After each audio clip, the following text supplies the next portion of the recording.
ಬಾಗಲಕೋಟೆ ಉಪಚುನಾವಣೆಗೆ ಈಗಾಗಲೇ ದಿನಾಂಕ ಘೋಷಣೆ ಆಗಿರುವಂಥದ್ದು. ಈ ಹಿನ್ನೆಲೆಯಲ್ಲಿ ಕಾಂಗ್ರೆಸ್ ಆಗಿರ್ಬೋದು, ಬಿಜೆಪಿಯಲ್ಲಿ ಆಗಿರ್ಬೋದು, ಟಿಕೆಟ್ಗೆ ಈಗಾಗಲೇ ಆಕಾಂಕ್ಷಿಗಳು ಹೆಚ್ಚಾಗ್ತಾ ಇರೋ ಹಿನ್ನೆಲೆಯಲ್ಲಿ ಕಾಂಗ್ರೆಸ್ನಲ್ಲೂ ಕೂಡ ಏನಂತ ಹೇಳಿದ್ರೆ ಮೇಟಿ ಕುಟುಂಬದಲ್ಲೇ ಪೈಪೋಟಿ ಹೆಚ್ಚಾಗಿರುವಂಥದ್ದು. ಮೊದಲಿನಿಂದಲೂ ಕೂಡ ಏನಂತ ಹೇಳಿದ್ರೆ ಮೇಟಿ ಪುತ್ರಿಯರಾಗಿರುವಂಥ ಮಹಾದೇವಿ ಮೇಟಿ ಅವರು ಕೂಡ ತಮಗೂ ಕೂಡ ಟಿಕೆಟ್ ಬೇಕೆಂಬ ಬೇಡಿಕೆಯನ್ನು ಇಡ್ತಾನೆ ಬರ್ತಾ ಇದ್ರು. ಈ ಹಿನ್ನೆಲೆಯಲ್ಲಿ ಉಪಚುನಾವಣೆಗೆ ದಿನಾಂಕ ಘೋಷಣೆ ಆಯಿತು. ದಿನಾಂಕ ಘೋಷಣೆ ಆದ ಬಳಿಕ ತಾವು ನಾಮಪತ್ರ ಸಲ್ಲಿಕೆ ಮಾಡುವಂಥ ದಿನಾಂಕವನ್ನು ಸೋಷಿಯಲ್ ಮೀಡಿಯಾದಲ್ಲಿ ಘೋಷಣೆ ಮಾಡುವ ಮೂಲಕ ತಮ್ಮ ಸ್ಪರ್ಧೆಯನ್ನು ಖಚಿತಪಡಿಸಿರುವಂಥದ್ದು. ಈ ಬಗ್ಗೆ ಮಾತನಾಡೋದಕ್ಕೆ ಖುದ್ದು ಮಹಾದೇವಿ ಮೇಟಿ ಅವರೇ ನಮ್ಮ ಜೊತೆ ಇರುವಂಥದ್ದು. ಅವ್ರನ್ನೇ ಮಾತನಾಡಿಸ್ತಾ ಹೋಗ್ತೀನಿ.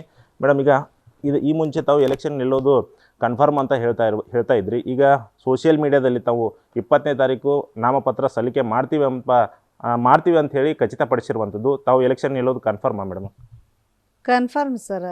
ನಾನು ನಿಲ್ಬೇಕಂತಲೇ ನಮ್ಮ ಅಭಿಮಾನಿಗಳು 20ಕ್ಕೆ ಚಲೋ ದಿವಸ ಐತ್ರಿ, ಅವತ್ತು ನಾಮಿನೇಷನ್ ಮಾಡೋಣ ಅಂತಂದರು. ಅಷ್ಟರೊಳಗೆ ಟಿಕೆಟ್ ಅನೌನ್ಸ್ ಆಗುತ್ತೆ, 2 ದಿವಸದೊಳಗೆ ಅನೌನ್ಸ್ ಆಗುತ್ತೆ ಅಂತ ಹೇಳ್ಯಾರ.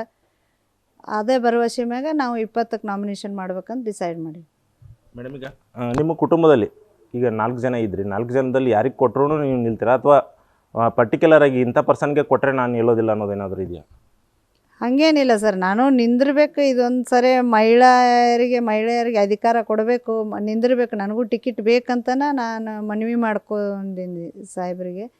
ನಾನು ನಿಲ್ಲಬೇಕಂತನ ಆಸೆ ಐತಿ. ನಿಲ್ಲೇ ನಿಲ್ತೀನಿ. ನಾನೇ ನಿಂದಿರ್ಬೇಕಂತ ನಾನು ಕೊಟ್ಟಿರ್ತೀನಿ. ಈಗ ಮೊನ್ನೆ ಸಿದ್ದರಾಮಯ್ಯನವರು ಬಾಗಲಕೋಟೆಗೆ ಬಂದಿದ್ರು ಮೇಡಮ್. ಆವಾಗ ತಾವೇನಾದರೂ ಅವ್ರಿಗೆ ತಮ್ಮ ಮನವಿಯನ್ನು ಸಲ್ಲಿಸಿದ್ರ? ಮತ್ತು ಆ ವೇಳೆ ಸಿದ್ದರಾಮಯ್ಯನವರ ಪ್ರತಿಕ್ರಿಯೆ ಹೇಗಿತ್ತು ಅಂತ? ಅಲ್ಲಿ ಗದ್ದಲ ಮಾತಾಡೋಕ್ಕಾಗಲಿಲ್ಲ. ಹೇಳಿದ್ದೀನಿ ಇವತ್ತು. ಅದಕ್ಕೆ ಇವಾಗ ಕರೆದಾರ. ನಾಳೆ ಬುಧವಾರ ದಿವಸ 11 ಗಂಟೆಗೆ ಟೈಮ್ ಕೊಟ್ಟಾರ. ಇವತ್ತು ಹೋಗ್ತಾ ಇದ್ದೀವಿ, ಭೇಟಿ ಹಾಕಿವಿ. ಏನು ಹೇಳ್ತಾರೆ ನೋಡೋಣ.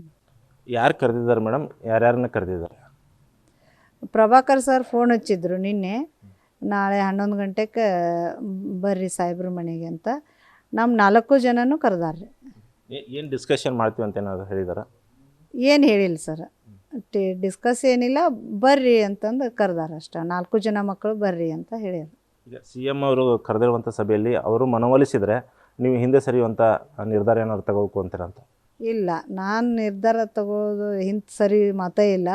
ನನಗೆ ಟಿಕೆಟ್ ಬೇಕೇ ಬೇಕು, ಟಿಕೆಟ್ ಕೊಡಲೇಬೇಕು ಸರ್ ಅಂತ ನಾನು ಮನವಿ ಮಾಡ್ಕೋತೀನಿ ಅವರಿಗೆ. ಒಂದು ವೇಳೆ ನಿಮ್ಮ ಕುಟುಂಬದಲ್ಲಿ ಉಮೇಶ್ ಅವರಿಗೆ ಟಿಕೆಟನ್ನು ಘೋಷಣೆ ಮಾಡಿದರೆ ತಾವು ಸ್ಪರ್ಧೆ ಮಾಡ್ತೀರಾ ಅಂತ? ಮುಂದಿನ ದಿನದ ನಮ್ಮ ಅಭಿಮಾನಿಗನ ಏನು ಹೇಳ್ತಾರೆ, ಅವ್ರು ಹೆಂಗೆ ಹೇಳ್ತಾರೆ ಹಂಗೆ ಹೋಗ್ಬೇಕಲ್ಲ ಸರ್.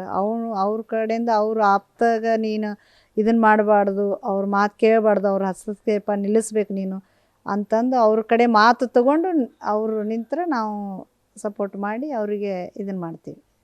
ಈಗ ಸೋಷಿಯಲ್ ಮೀಡಿಯಾದಲ್ಲಂತರೂ ತಮ್ಮ ಎಲೆಕ್ಷನ್ ಪ್ರಚಾರ ಜೋರಾಗ್ತಾ ಇರುವಂಥದ್ದು. ಯಾವ್ಯಾವ ರೀತಿ ಪ್ರಿಪ್ರೇಷನ್ ಇದೆ ಅಂತ ಮೇಡಮ್ ತಮ್ಮ ಎಲೆಕ್ಷನ್? ಏನಿಲ್ಲ ರೀ, ಹಳ್ಳ್ಯಾಗಂತೂ ಹೊಂಟೀವಿ. ನಾವು ಅಪ್ಪಾರ ಜೋಡಿ ಮಾಡ್ತಿದ್ದೀವಿ ನಾವು. ರಾಜಕೀಯ ನಮಗೇನು ಹೊಸದಲ್ಲ ಇದು. ಹಳ್ಳಿ ಜನರು ಎಲ್ಲ ಇದ್ರಾಗೆಲ್ಲ ಅಡ್ಡಾಡ್ತಿದ್ವಿ. ಅಷ್ಟರು ಬೆಂಬಲಿಗರು ಎಲ್ಲ ಅದಾರ. ಅದನ್ನೇನು ರಾಜಕೀಯ ಏನು ಹೊಸದಲ್ಲ, ನನಗೆ ಮಾಡ್ತೀವಿ ರೀ. ಇದಿಷ್ಟು ಮಹಾದೇವಿ ಮೇಟಿಯವರ ಮಾತಾಗಿರುವಂಥದ್ದು. Krishna Hadimani, news first, Bagalkot.